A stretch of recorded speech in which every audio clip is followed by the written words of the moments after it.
So today's broad topic was how to make change happen, right? So which reminded me of a lovely story from Gandhiji. So a mother and child, after waiting for a long time, right? So they went to meet Gandhiji and there was a huge queue. So for hours they waited and finally they reached Gandhiji. And the mother was telling Gandhiji, you have to help my child. And the child was small and, very shy and, not moving away from the mother and so on. But the mother had this complaint that the child is addicted to sugar, keeps eating sugar, look at his teeth is getting spoiled. And he's a very good boy, but when it comes to sugar, he starts doing a lot of bad things, including cheating, telling lies, and all of this. Please tell him to not have sugar. So Gandhiji looked at the boy for some time, intensely kind of looked at it, thought, and then said, okay, come back after 2 weeks. So 2 weeks later, the mother and child again waited in the queue for a long time and finally reached Gandhiji. And Gandhiji again looked at the boy, shy, and somehow the boy came out from a mother's sari, left it and came out. And Gandhiji looked at him intensely and said, stop eating sugar. And sent them back. The mother was very perplexed. Why couldn't you say this 2 weeks back? Why are you saying it now? That's all you have to say. That's all. And Gandhiji said that 2 weeks back I was having sugar, right? I was eating sugar. So how could I say don't have sugar, right? So I was eating sugar. So that's why I said come back after 2 weeks. So Gandhiji used to essentially say that be the change you want to see, right? So that's be the change that you want to see. So there are some very important phrases over there, right? Be and change. And I think we need to understand both these words a little more carefully. So what does change in our context? We are in LEC. So what does this change really stand for? And I thought, okay, what's the best way to explain this? And I remembered an incident that I had with my car. So I was driving back from Coimbatore and near Hosur, suddenly my car was not accelerating at all. However much I pushed the accelerator, it was just going very slow. So I immediately called up. That itself was a task in terms of figuring out the service station's call center's number. So 3-4 calls, finally we got through the call center. And the call center asked us what happened. So we are driving on the highway and this is what is happening. Car is not accelerating. So she said, okay, we are going to send you a tow truck. He said, no, see, the car is moving anyway. By the time the tow truck comes, it will be half an hour, 1 hour, you don't know. So we'll move slowly to the home. Please send the mechanic there. So we went home. We again called the call center. Again, we had to explain everything. Okay, we'll send you the tow truck. He said, no need to send it. At least send a mechanic. They'll check up what's happened. Only then, no, you want to take. No, we have to send a tow truck. That's the protocol. And in spite of me explaining, they didn't kind of listen. I said, okay, fine, send the tow truck. So the next day morning, early morning, some 6:30 in the morning, the tow truck comes. We get a call. The tow truck is here. So we got the car out. And we are waiting for the tow truck to take the car. And the driver says that my boy has gone, the assistant, has gone to buy 2 bottles of water. Okay, why has he gone to buy 2 bottles of water? Because we have to give you 2 bottles of water. Okay, he said, see, we just come out from home. We don't need 2 bottles of water, right? So, no, we have to give you 2 bottles of water. So we are waiting there for the car, formalities to happen and all that. All the shops are closed. So the assistant has gone looking for a open shop and brought 2 bottles of mineral water, is giving it to us. Finally, they take the car and we go home with that 2 bottles of water.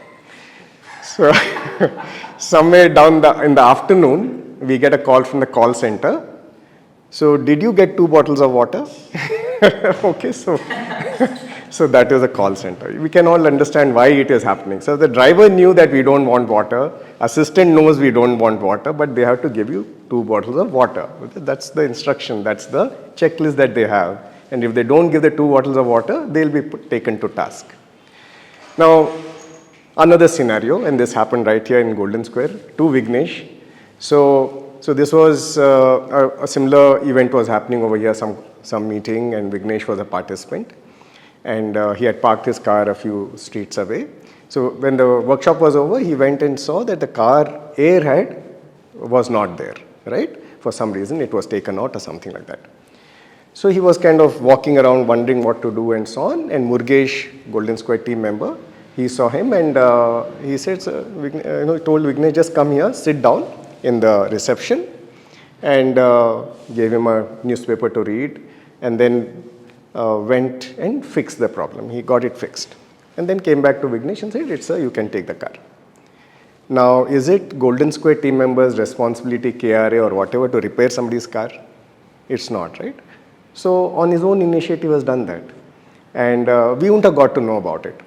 The only reason we got to know about it is, Vignesh called up Aarti and said, this is what your team member has done. That's how we got to know that Murgesh has done something like this. So now you saw the two different ways of behaving, right? I was asking Aarti that have you trained your employees to... Okay, Vignesh was asking Aarti whether we have trained our employees to repair cars. Okay, so that's the kind of initiative we want to see in our team members, right? So do the right thing with a lot of enthusiasm and attention and that willingness to do it and so on. So that's the kind of ownership we want our team members to have, isn't it? And this is what, so how do we create this? So this is the change we want to see in our teams, that hey, this is the kind of behavior we want to see in our workplaces where people are doing this. So let me define this liberated work culture a little more clearly, because we want to, so if you want to kind of say this is the way of being and this is the way of change, we need to define that change, right? If you don't even want to, so what is that, what is the kind of culture we want to manifest? So the first thing is that, our team members need to be creating value. Definitely, right? We are in business, so they need to be creating value all the time. Okay? And then when they're creating value, they need to apply themselves fully. Fully they need to be engaged with them, with whatever work they're doing. It cannot be half-heartedly and so on. So fully they need to be applying themselves. And then the other thing is to be present at the moment, right? So Murgesh was being present at the moment that, hey, one of my clients over here is facing a problem, so let me attend to that. And being present fully and do what is required to be done. And then taking responsibility for that, taking ownership for whatever task they're saying that, okay, we will do this. And all the while, they need to be enjoying it. Enjoy the work, right? Because most of the time we are working and we need to be enjoying that work. And this is essentially what we want manifested in our workplaces, that this is the kind of change, this is the kind of culture we want to be manifested in our workplaces, right? Am I right? So this is what we want to see. And the reason I shared it was in words is so that we can say, okay, we have a clear idea that this is the goal we want to reach. This is the kind of behavior we want to see in our team, right? Now the thing is, if we want to see that change, remember Gandhiji said, be the change. So who should we be? So who should we be? What is the way of being that we need to be so that that behavior happens and that change happens in our workplace? So the first thing is we need to be very clear about certain mindsets, certain principles that we need to kind of say, yeah, we really need to believe this. We need to live this. So the first is that work itself is fulfillment, right? Work itself is joy. When we do work, we feel charged up. We don't feel drained. We feel charged up. Can't we look at work like that? So that's the first very important belief that we need to have about work itself. And the second belief is that, see, whatever we believe will get manifested. Okay, so we need to be a little careful about what we want to believe. And so the first belief that we need to have is that we want only responsible people in our teams. And if we are having responsible people in our teams, that's the reason why, that's how, we need to start with an assumption of trust. Why? Because our team members are responsible. So the only way we can approach any aspect of work is, hey, I trust you. So that becomes another very important part of our belief system. The other very key belief that we need to have is that high motivation charged up work happens not because of an external motivator, it happens because of an internal motivator. Because internally, intrinsically, you believe you want to do that work, right? And what factors constitute that intrinsic motivator? What enables that? First is autonomy. The fact that I'm in control of my work, I can make choices about how to do the work. Second is mastery, that I love my work so much that I want to become better and better. So that's again an intrinsic motivator. And the other is purpose, that whatever work I'm doing is for the service of something bigger, or it's something meaningful to me personally, right? So that's the reason I'm working. So autonomy, mastery and purpose, these are the three things which are enablers of intrinsic motivators.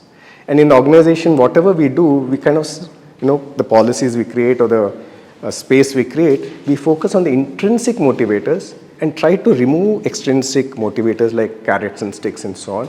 Very little or no use of carrots and sticks, so that the intrinsic motivators are at play. And that's the belief that we need to cultivate, right? And the next belief in creating that kind of an environment is that the decision making has to be happening at the point where the action is in the front line. So that is where the decision making needs to happen. Just like Murugesh is taking the decision at the front line when he is meeting the client, when he is observing that there is a problem that the client is facing. Okay, not in a call center. The call center is somewhere very far off, and how do they know whether we need a bottle of water or not, right? It cannot happen that way. So the decision making has to happen where the action is. And the other belief is that an organization is like a living organism. It's not a machine. It's not a machine, it's a living organism. And that's another big belief that we need to embrace, that this is how an organization needs to. Would kind of sum it all up, what we need to really believe in or be is actually we need to believe that what is for powerful results, what we need is powerless leadership. We need to kind of keep getting into the habit of reducing power, distributing power, and making sure that every individual in our organization is actually powerful. So we need powerless leadership for powerful results. So that's the kind of being that we need to do. Now the interesting thing is these are not, management is not a natural thing, right? It's made up in our minds through concepts and so on and so forth, right? So we need to actually, so this whole thing about being, how does it happen? How are we going to be? So I can share my own person, how did I kind of start being like this? It was some amount of instinct, but it was really about, immersing myself in that kind of learning. So hunting out books, hunting out videos, hunting out hunting out people who are having similar beliefs and spending time with them, rereading those books, watching those videos, and kind of totally internalizing all of these concepts, right? So immersing ourselves in that environment so that this becomes second nature, automatic, beliefs in us. So that's the way of being. And I think, luckily for us, all of us, including me, we have now got an environment like this, right? The LEC environment where we are getting these beliefs and tools from the workshops, but even more, what we are starting, forming over here, the arena. The arena essentially is all of us who are in this journey, meeting regularly, sharing what has worked for us, so that we again, our belief becomes even stronger. Hey, that person has done it, we can also do it. We can also implement this, right? And this might be the easier way to do it because that person has done it, so we can also do it. So surrounding ourselves with people like all of you and saying that, okay, we are together in this journey and let's make it happen. So I really want to welcome you again, to take this journey further, creating amazing organizations, liberated teams, totally enjoying work and doing the same thing for others.